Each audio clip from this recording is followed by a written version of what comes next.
না, তুমি জিনাই যাবে না।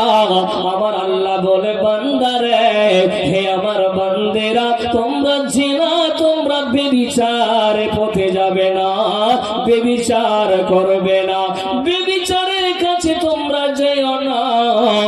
কেননা সেটা হলো অশ্লীল কাজ, সেটা হলো মন্দ পথ। মারে হে ভাইজান আমার, আপনার স্ত্রী যদি আজকে কালকে সকালে বলে আমার স্বামী আমি ইটাহারে যাব বা রায়গঞ্জে যাব, আপনি তাকে যেতে দিলেন, কিন্তু হঠাৎ করে অ্যাক্সিডেন্ট হয়ে মারা গেল, কিন্তু আপনি বলবেন হায় রে আমার অর্ধাঙ্গিনী, আমার বিবি আমাকে ছেড়ে চলে গেল, এতটুকু আফসোস করবেন। কিন্তু হতভাগা মানুষ রে, আপনার বিবি যদি আজকে রাতে জিনা করে আর কালকে আপনার কানে যদি বলে বেটার হে আমার বন্ধুরে তুমি শুনেছ তোমার বিবি তোমার স্ত্রী অমুক পুরুষের সঙ্গে জিনা করেছে, তাহলে আপনি বসে থাকতে পারেন না, আপনার মাথা ঘুরে যাবে, আপনি পাগল হয়ে যাবেন। হেরে আমার বিবি রে, তোর জন্য আমি রাত দিন ইনকাম করেছি, তোর জন্য আমি বাড়ি ছেড়ে দিল্লিতে থেকেছি, তোর জন্য আমি রাজস্থান গেছি, পাঞ্জাব গেছি, তোকে এত ভরসা করতাম, তোকে এত টাকা দিলাম, তোকে এত কাপড় দিলাম রে, এতগুলো দেওয়ার পরে তুই কেন এই কাজ করলি রে? বন্ধুরে, এই জিনা, এই বেবিচারে যদি আপনার স্ত্রী লিপ্ত হয় তো আপনি বরদাস্ত করতে পারবেন না। কে কে পারবেন বরদাস্ত করতে? হাতটা করে দেখান তো দেখি কোন আল্লাহর বান্দা আছে। চাচা, ভাই, বন্ধু, কালকে সকালে যদি এলান হয় তোমার স্ত্রী অমুক ছেলের সঙ্গে ধরা পড়েছে, তো মনটা ভালো লাগবে? ভালো লাগবে? বলে ভালো লাগবে না। আপনি মনে করবেন রে বিষ পান করবো, কথা ঠিক না বেঠিক বলে? আর যদি মৃত্যু হয়ে যায়, অ্যাক্সিডেন্ট হয়ে মারা যায়, তো বলবেন যে বিষ নিয়ে আসো, বলবে কেউ? বলবে না। কিন্তু জেনায় যদি লিপ্ত হয়, বেবিচারে যদি লিপ্ত হয়, তো বলবে বন্ধুরে আমিও আর বেঁচে থাকবো না, তুই বিষ নিয়ে ও জিন্দেগি করুক দুনিয়াতে। কথা ঠিক না বেঠিক বলেন বাপজান? শোনেন বাপজান, আমরা মনে করি যে বেবিচারে লিপ্ত হলে, জেনা শুধু একটা মেয়ের সঙ্গে একটা পুরুষের মিলন হলে, এটাকেই শুধু আমরা জেনা মনে করি। ঠিক না বেঠিক? আর বাপজান, আল্লাহর নবী কি বলছেন হাদিসটা বলবো, শুনেন।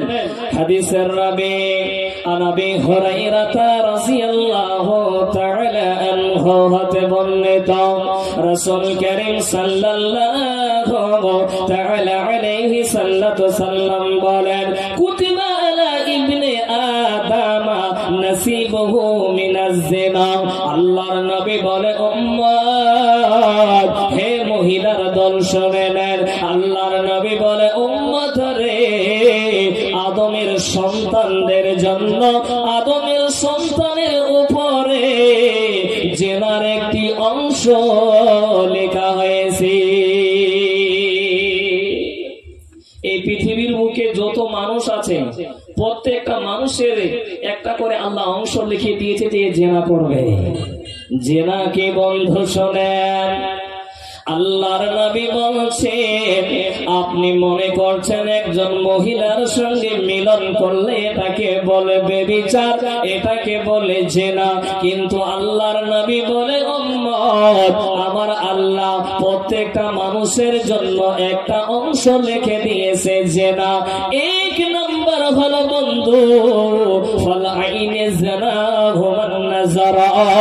আল্লাহর নবী বলে উম্মত রে, আইনুন মানে হলো আগ, যে ব্যক্তি দুইটা চোখ দিয়ে দেখবে, এই চোখ দিয়েও জিনা হয়। বন্ধুরে, এই চোখ দিয়ে যখন আপনি মেয়েটাকে দেখবেন, এই মেয়েটা এত সুন্দর, এই মেয়েটার সঙ্গে আমার বিয়ে হতো, এর সঙ্গে আমি রাত কাটাতাম, আরো কত কি না মনের মধ্যে কল্পনা করবেন। তাই আল্লাহর নবী বলে উম্মত,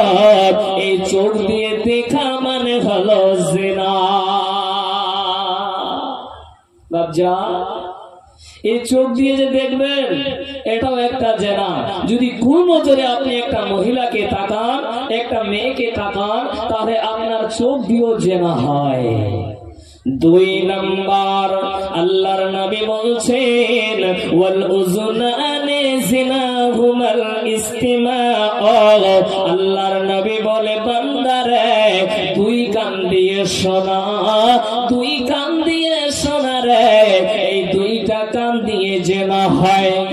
আজকে যদি এক ভাই বলে বন্ধু শুনেছিস, আর যদি বলে শুনেছিস, তারপরে চালু হয় না, কি হয়েছে বল না একটু তাড়াতাড়ি, কি হয়েছে, মানে মনের মধ্যে খুঁতখুত আছে যে কোনো মেয়ের সঙ্গে প্রেম টেম চালু করলেন নাকি আজকে জালসা, মানে মনের মধ্যে খুঁতখুত আছে। জি বন্ধু, কেন? খালি শোনার জন্য একটু বল না তাড়াতাড়ি করে, কি হয়েছে, সেটিং বেটিং হয়েছে জালসায় নাকি, বল না একটু তাড়াতাড়ি বল না।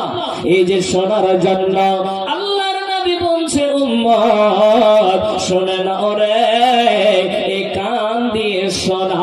যখন তুমি কান দিয়ে শুনবে রে, তবে সব কথায় নয়, যখন তুমি এই কান দিয়ে শুনবে বন্ধু, চলো ওই মেয়েটাকে পালিয়ে নিয়ে যেতে হবে, ওই মেয়েটাকে ধর্ষণ করতে হবে। এর হতভাগা মানুষ রে, এই কান 2টাও দিয়ে জেনা হয়। 2 নাম্বার হলো। 3 নম্বরে চলেন আল্লাহর নবী বলছেন আল-লিসানু জিনাহুল কালাম। আল-লিসান মানে হলো জবান। কি বাবা বললাম? লিসানুন মানে হলো জবান। বেটারে হে আমার চাচা জান, এই মুখটা এত ভয়ঙ্কর, এই মুখটা এত ভয়ঙ্কর, এই মুখটা দিয়ে কত রকমের জেনা হয় আমরা জানি না। একটা পৃথিবীতে মোবাইল নামে জিনিস আছে রে, এই মোবাইলটা এত খারাপ জিনিস আবার ভালো জিনিস। এই মোবাইলটা দিয়ে কত রকম যে জেনা হয়। এই মুখটা দিয়ে আমরা আওয়াজ করে, এই মুখটা দিয়ে আমরা বলি ও বান্ধবী রে চলো চলো কালকে কুশমুন্ডি যাব, চলো মালদায় যাব, চলো রে চলো আমরা একটু 2 জনে আনন্দ করব। হে মারে বেটি রে, এই মুখটার কারণে জাহান্নাম যেতে হবে, জাহান্নাম ভীষণ কঠিন মা। এ বাবা মুখটার হেফাজত করবেন বাবা, 2টা হাত ধরে বলবো বাবা জান জাহান্নামের আগুন সহিতে পারবো না। আল্লাহর নবী বলে সাহাবারা তোমরা শোনো রে, শোনো শোনো। আমাকে 2 জন ব্যক্তি এসে উঠালো, তিনারা বলছেন ইনতালিক ইনতালিক চলো। আমি যেতে লাগলাম, যেতে যেতে দেখলাম একটা লোকের যেন মুখটাতে শিকল লাগিয়ে দিয়ে ওই মুখটা যেন চিরে চুরমাচার করছে। লোকটা কেঁদে কেঁদে আল্লাহকে বলছে আল্লাহ বাঁচাও বাঁচাও, আল্লাহ আল্লাহ বাঁচাও। বন্ধুরে ওই লোকটার কেন শাস্তি হচ্ছে? আল্লাহর নবী বলে মান হাউলায়ে, এরা কারা রে, এরা কারা বলো? তখন আল্লাহর নবীকে বলে ইয়া রাসূলুল্লাহ, ইয়া হাবিবাল্লাহ, আল্লাহর নবী এরা হলো ওই সমস্ত মানুষ যারা পৃথিবীর বুকে মিথ্যা কথা বলতো। আজকে আপনি ফোনটা দিয়ে কত ধরনের মিথ্যা কথা বলছেন, এই মোবাইলটা দিয়ে আপনি জিনার পথে লিপ্ত হয়েছেন। আর এই মুখটা বলছে বল বল বল, মেয়েটাকে তুই ধর্ষণ কর, মেয়েটাকে তুই পালিয়ে নিয়ে যা। এটাকে হেফাজত করতে হবে। এই মুখটা খুব ভয়ঙ্কর বাচ্চান, এই মুখের কারণে জাহান্নাম যেতে হবে। মা বেটি খালা মুখটাকে হেফাজত করবেন মা জননী। এবার চলেন বাচ্চান আরো আপনাদেরকে একটু আগিয়ে নিয়ে যাই। আল্লাহর নবী বলেছেন যে আদম ছেলে মেয়েদের জন্য কিছু জেনার অংশ আল্লাহ লিখে দিয়েছেন। তো কি কি কারণে জেনা হয়, কোন জিনিস দিয়ে জেনা হয়, এই হাদিসে পরিষ্কার ভাবে জানিয়ে দিচ্ছেন। চলেন বাপজান। তারপরে আল্লাহর নবী বলছেন ওয়ালিয়াতু জিনাহু ইয়াতুল জিনা গালবাতশাও। আল্লাহর